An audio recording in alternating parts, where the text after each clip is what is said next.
Buenos dias. Pleasant day to all. To my dear listeners, viewers, of course, our dearest Professor Tarang. This is Vicent Rojas, proud from BSED English 1A. And today, join me to this another journey with you, with full of fun discovery, learnings, and valuable knowledge that truly we can gain. Today, we will be discussing and exploring the beauty of language registers. That language registers has something to offer to us. As aspiring future educators, writers out there, and responsible readers. Without further ado, let's begin. Language registers. It is a variety of a language used for a particular purpose or in a particular social setting. It is a unique style or a set of communication like lingo, which is commonly used in a specific profession, vocation, intellectual pursuit, or even in a particular situation that we may encounter along the way. A language register is like choosing a variation of communication for an appropriate context. It denotes the writer's style of specialized discourse to convey his attitudes of communication to his readers.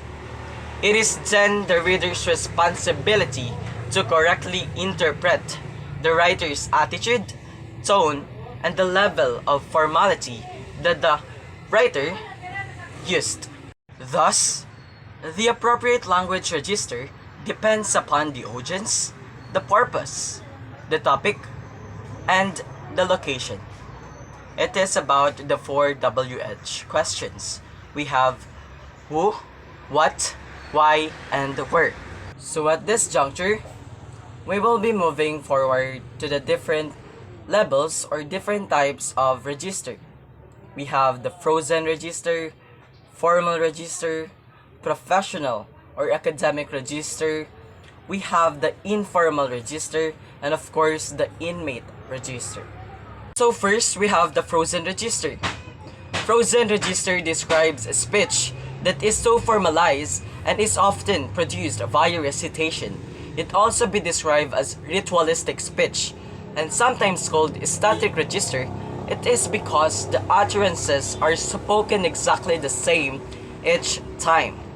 Take note that frozen register is rarely or never changes. It includes old grammar and vocabulary. And of course, frozen register is unidirectional. So here are examples of the frozen register.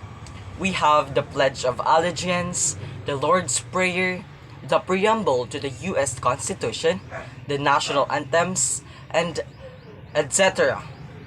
These are some examples of the frozen register. So next, we have the second type. We have the formal register.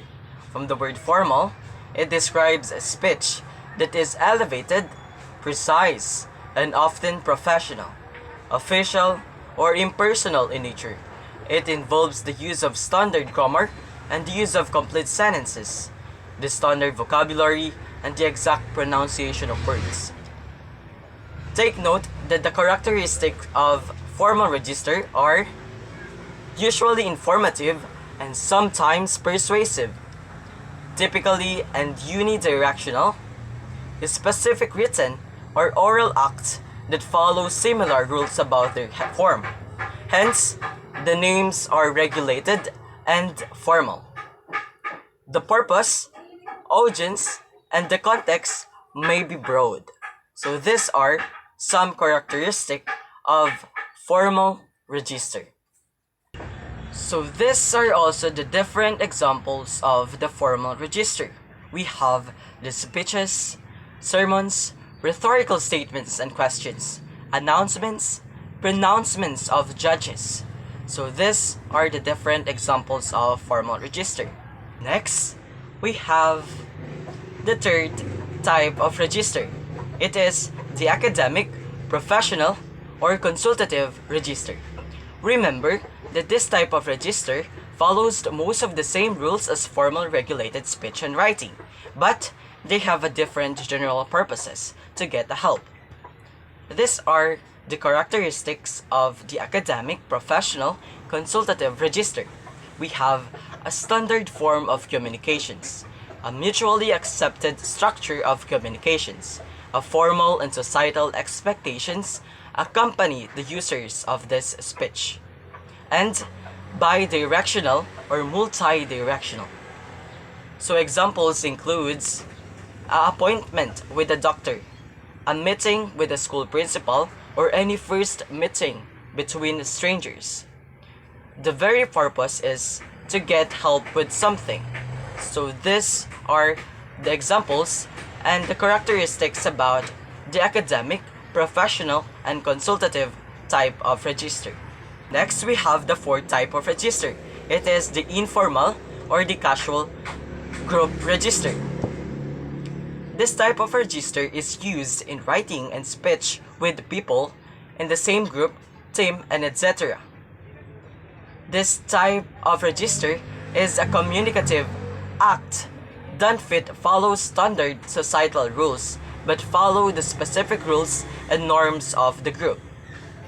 And finally, we have the fifth type of register. It is the inmate or private register.